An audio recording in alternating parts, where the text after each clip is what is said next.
Hey, campfire crew, let's get it on.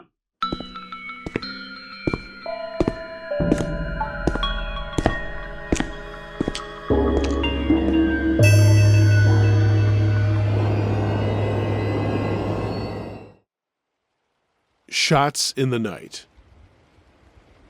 My husband and I lived in a tiny 1950s bungalow in a cute little town. The type of place where Main Street is gentrified with trendy restaurants and art galleries, but surrounded by lower and working class homes. The area was pretty shady, but we bought it in 2005 for what we thought was an absolute steal in the hopes that the area would turn itself around. With the economic downturn that happened, you can imagine how that worked out. We knew and liked all of our immediate neighbors, but just a street over in any direction were some pretty rough areas. Anyway, we had lived there for nearly 5 years and felt pretty safe, even with a few iffy situations. One night, around 9, my husband headed to the gym with one of his friends, and I went to the kitchen to make some popcorn before I settled in to watch TV. Through the curtain of the kitchen window, which is on the side of the house, I saw a car's headlights slow to a stop. I didn't think too much of it, as our street was pretty heavily trafficked. A few moments later, I heard my dog start barking and a loud knocking at the door. Thinking it was a neighbor, I went to the door and pulled back the blinds. The top half of the door was a window. And that's when I saw a man with a bandana covering his face, pointing a gun at me and screaming. I'm not sure if it was another language or if I was just too stunned to understand what he was saying, but I turned and ran with my dogs towards the back of the house. 3 gunshots fired behind me. My dogs and I ran into the backyard and I plastered myself against the house. On the other side of the fence, I could see the car from before still sitting there. I jumped as 2 more gunshots fired into the backyard. Then I heard a car door slam and watched the car speed off.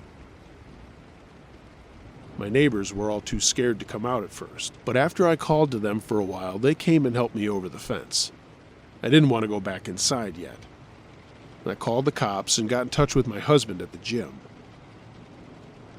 The police came and collected evidence and said that there were footprints on my door, as if after he had shot, the assailant then tried to kick in the door. They asked me flat out who would want to kill me, and the answer was no one. My husband and I have never had any enemies of any sort, and the only thing they could figure was it was either some sort of gang initiation or a case of wrong location. I mean, why would they shoot at a girl in her pajamas? I have no idea. One of the bullets lodged in the door jamb of my living room right at my head level. If I had been a few inches to the right, it would have hit me. Another bullet ricocheted into the dining room, which was the next room that I had run through. We packed up that night and went to my parents' house, and I never spent another night there again. We found another place to live about 6 months later, but we're still stuck with this house that isn't worth about half of what we paid for it. And the area is still pretty shitty. Nothing ever came of the investigation. I mean, it is a big county with a lot of crime, and the cops do have bigger fish to fry. But there was a large drug bust a couple of blocks away shortly thereafter, and 13 people were arrested. I can only speculate that it could be related. Even after a year, I've been dealing with some pretty tough PTSD, but I do live in a much safer place now, and I am just happy to be alive.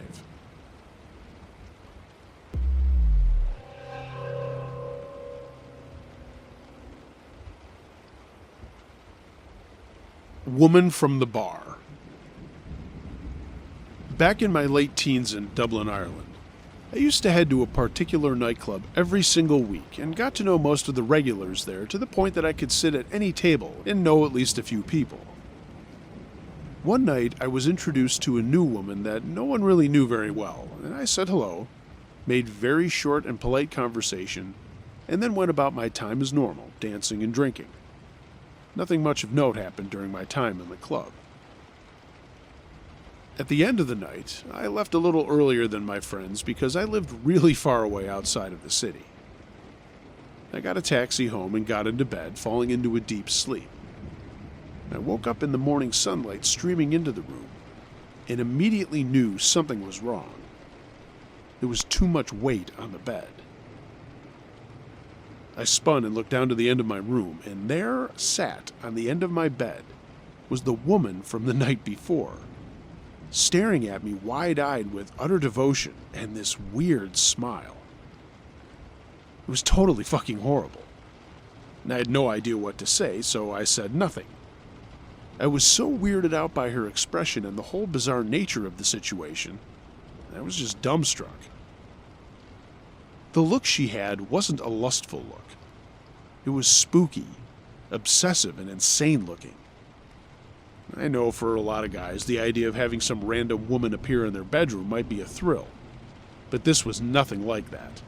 It was scary, plain and simple.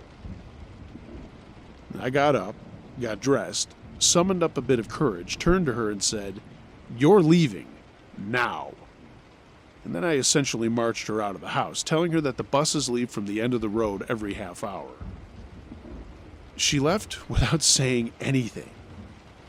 Then, from talking to friends and family, I pieced together what had happened.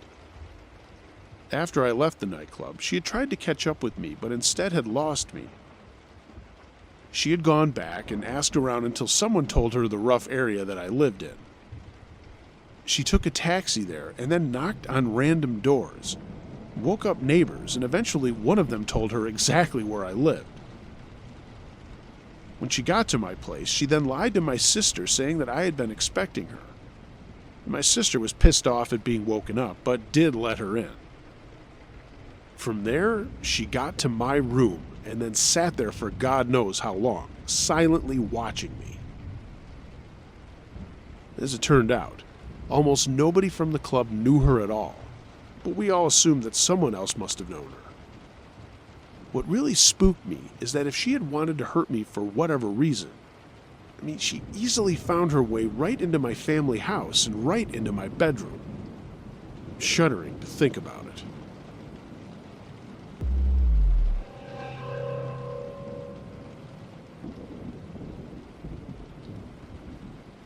Lasted longer than I thought. This was my first time staying home alone while my whole family was out at my brother's ball game. I was 13, I think, but anyway, I was on the phone with another friend of mine, feeling so grown up, when someone beeped in on the other line. I told my friend I'd be right back and clicked over the lines. Then the creepiest voice I ever heard said, "Hello, little girl. I'm the man in your basement." Honestly, I laughed it off and just hung up thinking it was a prank call.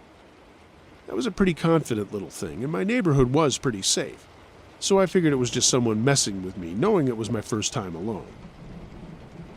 But they beeped in again, so I clicked over again and heard, "Don't hang up on me." And the lights started flickering, and I heard banging under my feet.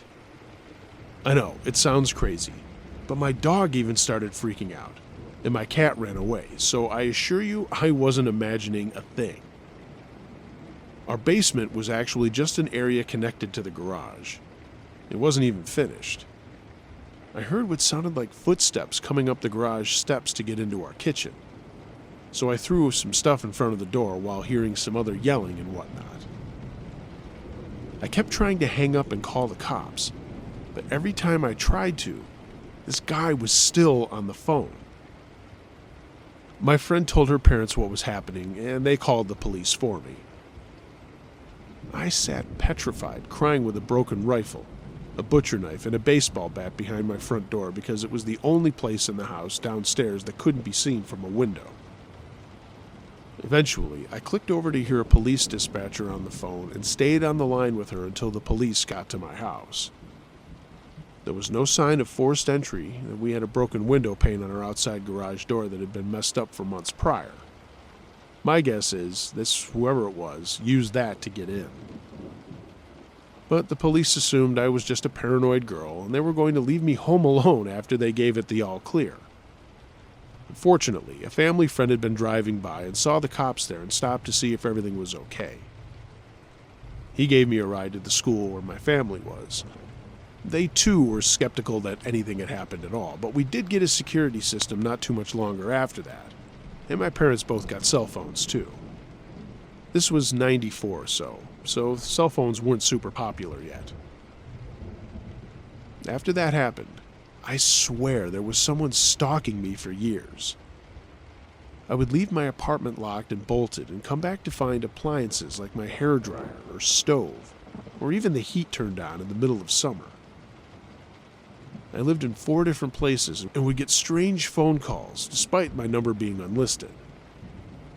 Cars would randomly be parked down the road from my house and would speed up and slam on the brakes as I would run inside.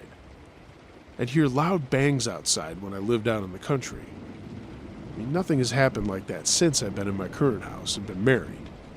But for some reason, I'm still super paranoid all the time.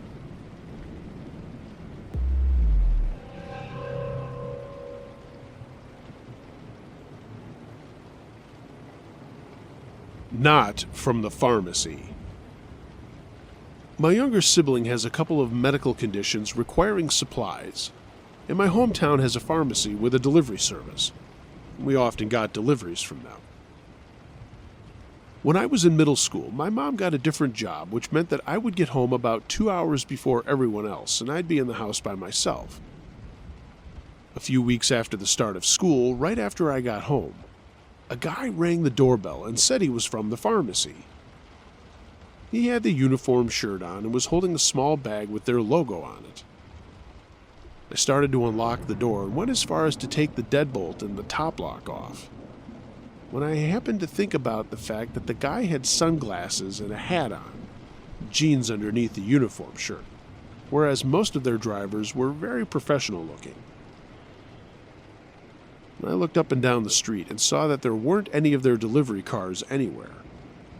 Plus, the baggy hat was really small, and the deliveries we got were a lot bigger than what he had. I told him to wait a minute, and then called my mom to ask if we were expecting any deliveries.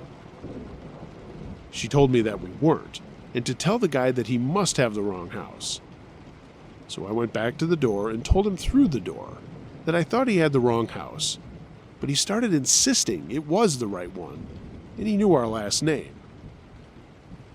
I asked for who the medicine was for, and he said he didn't know. And then I told him that we would just pick up the medicine at the pharmacy, and that's when he started to get mad, and said it didn't make any sense, and that your parents are going to be mad at you if you don't get this delivery. At that point, I was getting scared because he wasn't leaving. But thankfully, right after he said that, my uncle who lived nearby was coming up our stairs to pick up something. When the guy turned around and saw him, he said to my uncle, "Oh, wrong house," and then jumped in his car with a laugh. My mom called the pharmacy when she got home, and they didn't have any drivers who matched the guy's description, or any deliveries scheduled for us. The pharmacy manager was really disturbed because she said one of their workers had his work shirt stolen out of his gym locker a few weeks before. For months after that, I completely refused to be at home by myself, and it still creeps me out to think of how close I was to opening that door. And what was even creepier was the fact that that guy knew our last name.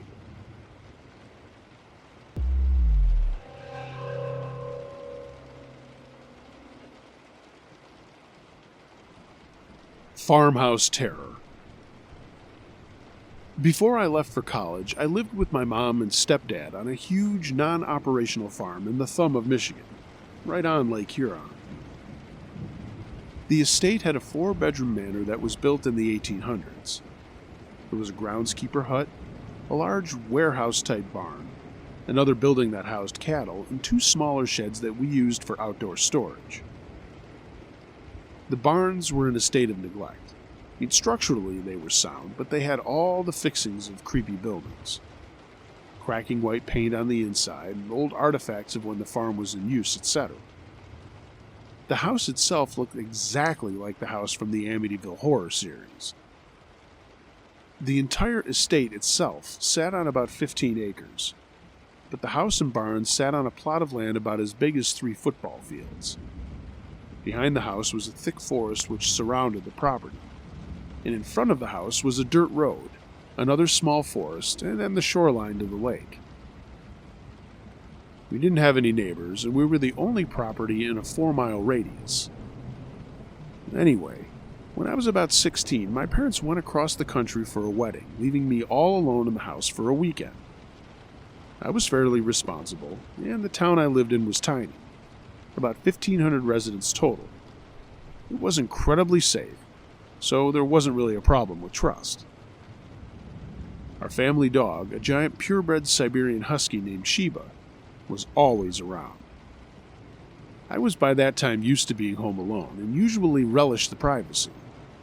But after this Saturday, I refused to ever stay home alone again. Most of that day on that Saturday, I spent at my friend Leanne's house. Around 8 p.m., I decided to head home and make myself some dinner. The kitchen was towards the back of the house, with a large double window facing one of the barns in the old caretaker's house. Sheba was outside laying in the yard, enjoying the summer's night air. I had most of the lights off in the house, and there were no lights outside since we were so isolated. I was standing at the stove, stirring a pot of noodles, when I saw something flicker out of my peripheral vision. I walked over to the window, and sure enough, I saw what looked like the faint glow of a lantern or something coming from the tiny window of the caretaker's hut. I'm not sure what I thought, since I dismissed it as being some kids exploring, but nonetheless, I grabbed a flashlight, called Sheba, and then walked out to the hut. I opened the door, and there was one of those giant floodlights turned on, just laying on the floor. I brushed it off, thinking it had just fallen from some shelf, and it turned itself on. It was a little less than a quarter-mile walk from the caretaker's hut to my house, which stood on a mound in front of the estate. I stood outside the hut's door, petting Sheba and throwing rocks at the creek that ran through the yard. I had left the stove turned off, and the night air felt so nice I wasn't in a hurry. I was just crouched down, playing with my dog, when I saw something that I'll never, ever forget. I saw the kitchen light come on in the house. Then I saw the bathroom light come on. Then, as if someone was walking up the stairs, I saw a hallway light turn on, and then the 2 bedroom lights that faced my way turn on. What the fuck? I knew I had to go in the house and check it out, but that's not particularly what I wanted to do at that moment. My phone was in the house charging, and at that point I did what any other 16-year-old would do. I walked into the barn, grabbed an old farmer's scythe from the wall, and slowly walked up to the house with Sheba by my side. Before I went anywhere near the door, I had decided that someone was either robbing us, or it was one of my friends who knew I would be home alone and was just messing with me. Either way, I felt like I wanted to take the upper hand in the situation. The circuit breaker for the entire house was located in the barn next to it. So I cut the power, grabbed my dog and weapon and a flashlight, and walked in the door of my house. Sheba instantly bolted off from the kitchen into the lower part of the house, checking things out. I waited a couple of minutes for her. She started barking loudly and then growling. I heard some weird shifting noises, which I blamed the dog for, and I was about to start walking through my house when Sheba came running back into the kitchen right past me, knocking open the loose screen door and then running off into the night. Again, my 16-year-old fearless mind thought she just caught the scent of a fox or something and had run off after it. I wasn't really worried, since she did this all the time. She'd run off and then come back about 15 minutes later. There were about 15 acres for her to explore. I checked out the lower part of the house, which wasn't that terrible considering the fact that I was used to the creaking. The old parlor room was used as our living room. It had giant floor-to-ceiling windows. I was staring out of them, looking for who knows what, when I heard a crash upstairs. You know that moment when you think you hear or see something scary and you just play it off? That was what I was feeling right before I heard that. I decided I had looked for enough trouble in the night and grabbed my phone and ran outside. I was walking down to the end of my driveway, about to open the door to my Jeep, when all the lights in my house went back on. Someone had turned the circuit breaker back on in the shed, which was on the other side of the house from where I was. Then, from across the estate, I saw all the buildings light up. Someone had turned on the breakers for the entire property. At that point, I should have called the cops, but a part of me held back and wanted to find whoever was fucking with me. I ran as fast as I could, crazy scythe in hand, over to the barn where the breaker box was. No one was there. The only thing out of place was that my stepdad's mini fridge, which he kept out there when he was working, was wide open. I closed the fridge door, and I called Leanne and told her what was going on and started to walk back to the house, when I saw whatever was messing with me. A tall figure was just standing in the middle of our circular driveway looking at me. I yelled out, "What the fuck?" at him or her, and then ran toward whoever it was. They took off across the street into the woods on the other side of the house. It was so dark I couldn't really tell what they were wearing, but it was definitely a person, and they were tall and lanky. Leanne told me she was coming over, and at that point I guess I didn't need to call the cops since the person had fled. She got to my house, and we both went upstairs to see what had been going on. Only 3 things were out of place, but they were enough to leave us in a really unsettled mood. First, my mom used one of the rooms as a guest room, which was also home to all of her ceramic dolls. She had them displayed all around the room, and there were about 40 dolls in total. All of these dolls were moved close to the bed, with each doll's gaze pointing straight at the bed. On the bed itself were 2 dolls placed in a crude sexual position. Second, the upstairs bathroom had one of those old-fashioned deep tubs. The shower curtain had been pulled off the rings, and there was water in a shampoo bottle in the tub. There was a doll laying on the floor with wet, soapy hair, like someone had started washing the doll's hair and then left. The third and last and probably most creepy thing we saw: a doll had been taken and was hung from a ceiling lamp in my room with some of my ties. I also had photographs taped to my bedroom wall of my friends, and all of those had been torn down. I wish I would have snapped some pictures with my phone, but in the midst of everything going on, that was the last thing I thought of doing. After securing the house and locking up all the doors, Leanne and I finally called the cops. The officer, whom I knew personally, checked the immediate property and the house. Since nothing had really been damaged and the person wasn't around anymore, he just offered to patrol the house every hour or so and to check up on me. I finally decided to just sleep over at Leanne's house for the next few days, and I never told my parents what happened since I didn't want to scare them. I came back every afternoon, though, checking to see if my dog had returned and to leave food and water out for her. Sheba finally came back 4 days after she had run off, which is the longest she'd ever been gone. The incident didn't really traumatize me as much as you'd think, but I did watch my step around the house at night and looked at my small town in a very, very different view. The person never came back to my knowledge. There were some nights, however, where I'd be lying in bed in the middle of the night and hear Sheba start growling. I always tried to brush that off, too. I kept the door closed to the guest room at all times, and never wanted to see a ceramic doll again.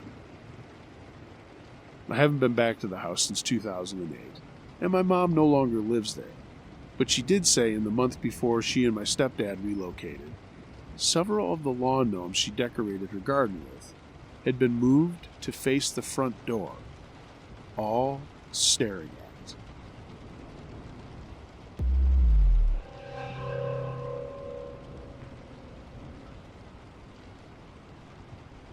The Men Outside.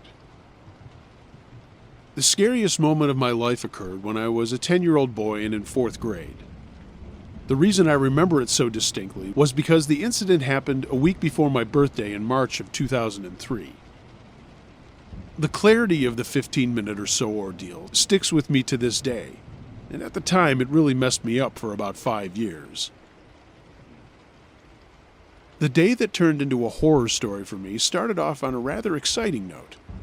My parents informed me that for the first time ever, I would be staying at home alone for a little while since they were going to a party until midnight.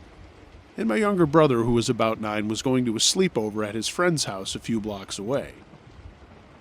Now, this probably doesn't sound like much, but let me tell you, to a 4th grader, that kind of independence seems incredible. Evening came, and I remember spending most of the night from 6 to 10 playing GameCube without my parents enforcing their usual limits. Before I get into the part where my night went downhill, allow me to give you some background information on where I lived. My neighborhood is in southeast Michigan and was filled with mostly upper and middle class homes and was spread out fairly spaciously. They weren't like giant 4-acre country plots, but there's a good 100 yards in between the houses, enough room for privacy, but close enough to feel like a community. I lived in a 3-level home about 4 minutes into the subdivision from a main road. So, at 10 p.m., my developing self-control told me I should probably stop playing video games and head upstairs for some rest. I brushed my teeth and decided to read in bed until I got tired. And after about 10 minutes of reading, the chime of the doorbell suddenly snapped me out of my peaceful state. I lay in bed for a second and then cautiously walked out of my room. I stood on the landing at the top floor, peering down into the darkness of the main floor, and I jumped as the doorbell rang 2 more times. My young mind was racing, and I was thinking of all the possibilities of who it could be. Was it my parents that came home early? They would have used the garage, right? Was it my brother's friend who lived next door? It seemed kind of late for that. I didn't turn on the lights on the stairway, but instead slowly started to descend the stairs to go to the door. My stairs are 5 feet to the left of the front door, and when I was halfway down, I could clearly look out of the decorative half circle of glass that was on top of the door. What I saw gave me one of those moments where you can feel your whole body flush with hot blood as the adrenaline kicks in, and your heart rate rapidly accelerates. Facing the front door were 3 men in masks, and I only glanced for a second, but they were ingrained in my memory forever. All 3 masks were grotesque, Halloween style, with wiry hairs sticking out in all directions on the back. In a split second, I ran back up the stairs debating what to do. This was pre-cell phone, so I couldn't call my parents, and I foolishly thought at the time the police would be mad or wouldn't believe such a young kid dialing 911. I crept into my upstairs bathroom that was directly over the front door to get another look at the men and the masks, and I remember shaking with fear.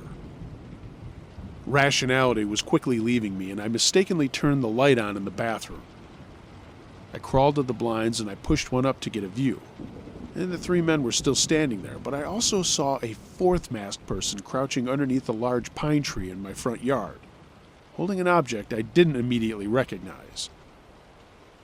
For years, I've speculated it was either a camera or a firearm, but I never found out for sure. However, in my haste, a slot of light streaming out of the window quickly caught their attention and they gazed up at me. I'm sure my small figure was outlined by the light, and this led to them starting to bang on the door and beckoning me to come down. I just stood there with tears streaming down my face, me looking down at the 4 figures in masks through the gap in the blinds, and them staring right back at me. Suddenly, they left the front door and went by the side of the house. And I ran to my room, turning off all the lights, and huddled under my desk, hiding. I could hear the motion light by the sliding glass door facing my backyard clicking on and off over the next 15 minutes, but I didn't dare look outside. I braced myself to hear pounding on the downstairs back windows, and at any moment it felt like I would hear glass shattering, and then someone barging inside. Crying, shivering, and not feeling safe inside my own house has to be some of the worst 15 minutes of my life, especially at such a young age. Thankfully, after a while, the motion lights shut off for good, and there was no trace of them. My parents came home to me wedged in between the wall and the bed in the guest room, eyes wide with fear.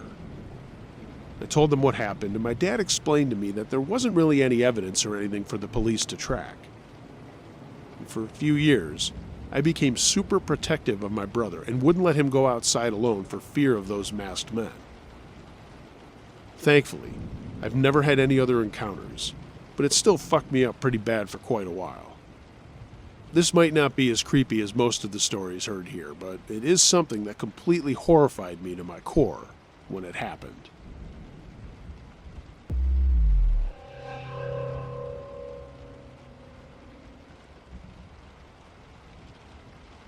He came back.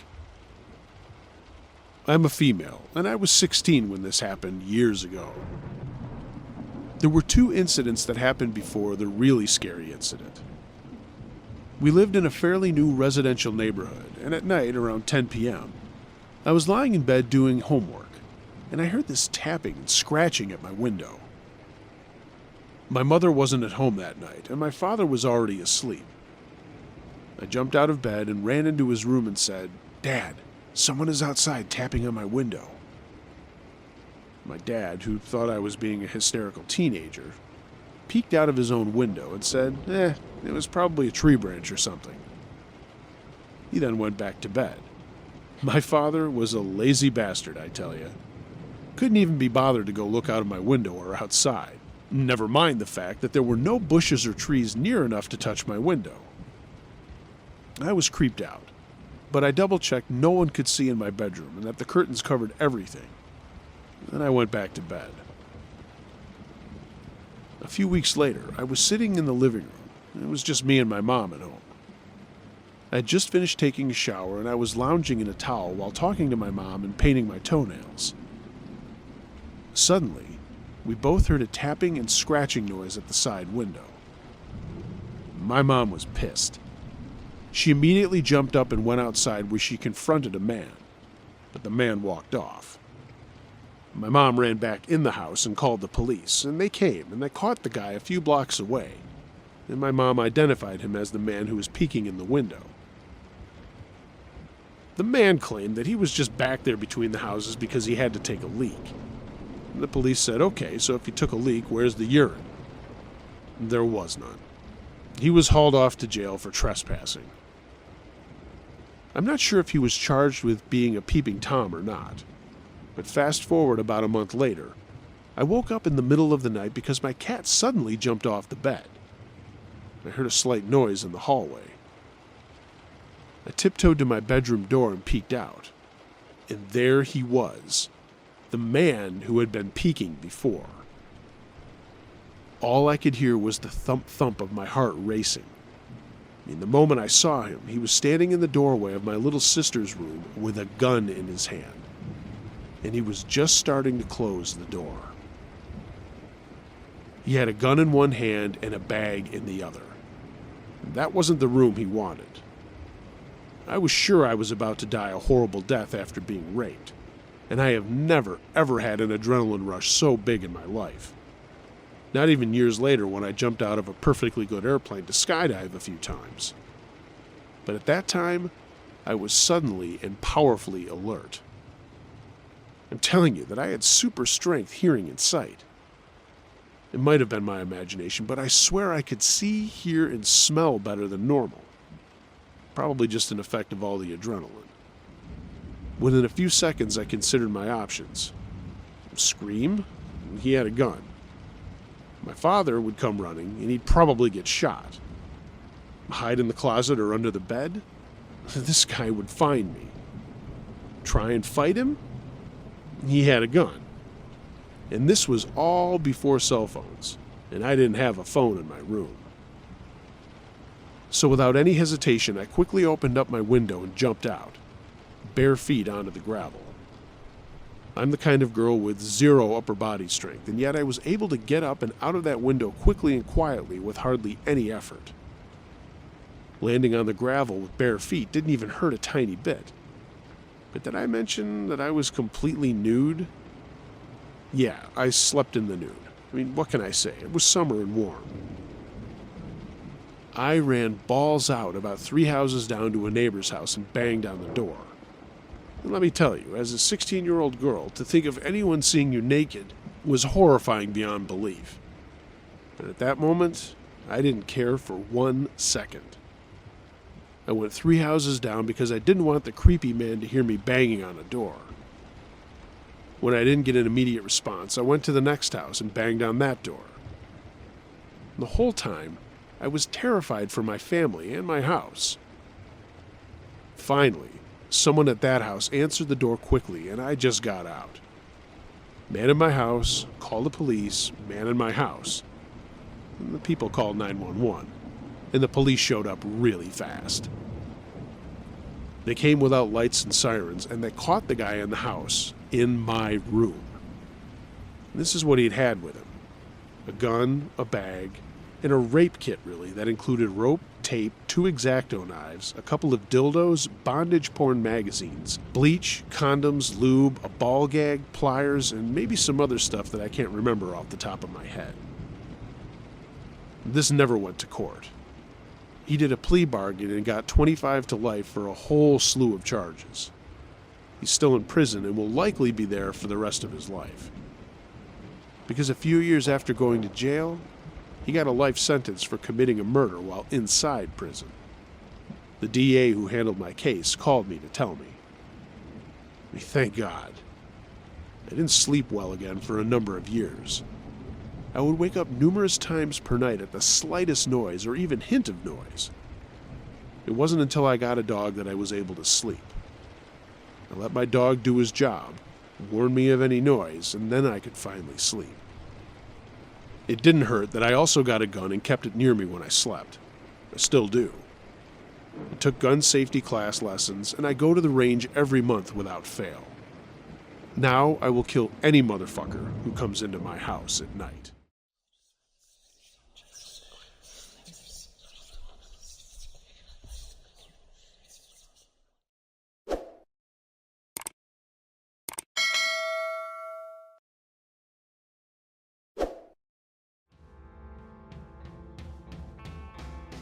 Hey gang, thanks for listening to this episode of Uncle Josh's True Scary Stories. If you have a true scary story of any nature that you'd like me to narrate, email it to unclejosh.truescarystories@gmail.com. I read them all. If you're listening to this on YouTube and you like what you've heard, give the video a thumbs up. Click the notification bell for every time I upload, and if you haven't subscribed, what are you waiting for? Maybe even tell a friend about the channel. I'd appreciate it. Follow me on social media, and if you'd like to take your support of what I'm doing a step further, find a link to my Patreon page in the description, and of course, maybe get some Uncle Josh and Campfire Crew merchandise. All the cool kids are wearing it. Find a link to my storefront at tpublic.com in the description as well. Everyone, be excellent to each other. And until next time, be wary of things that go bump in the night. It could be anything. A ghost, a monster, or the guy next door.